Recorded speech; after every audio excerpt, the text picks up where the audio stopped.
Welcome to our channel. Today we how to configure Basecamp for team data management, detailed guide step by step clearly.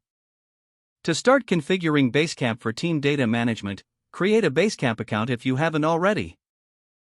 Once logged in, navigate to the dashboard. Click on the New Project button located on the top right. Enter a descriptive name for your project. You can also add a brief description to give context to your team. After saving the project, invite team members by clicking on the People tab. Enter their email addresses and send out invitations for collaboration.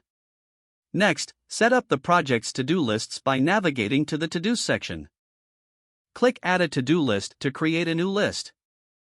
Give your to-do list a relevant title that reflects its purpose. Add tasks to the list by clicking Add a to-do.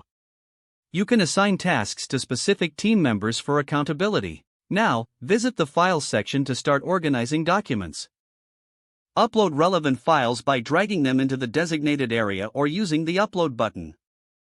Create folders within the Files section to categorize documents as needed.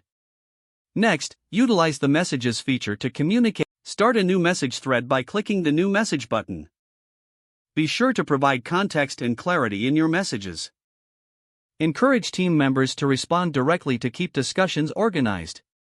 To track project progress, use the check-ins feature for regular updates. Set up recurring questions for team members to answer at set intervals. This helps to maintain ongoing communication and accountability. Next, familiarize yourself with the Schedule feature to set deadlines. Add important dates by clicking on the Add a Date option. Color code tasks and deadlines to easily distinguish between different priorities. Customize notifications through the My Profile section. Adjust your preferences to ensure you receive necessary updates without being overwhelmed. Finally, review your project settings to ensure everything aligns with your team's needs. Double-check member permissions and access levels to maintain data integrity. Don't forget to like this video and subscribe to our channel for more step-by-step tech guides.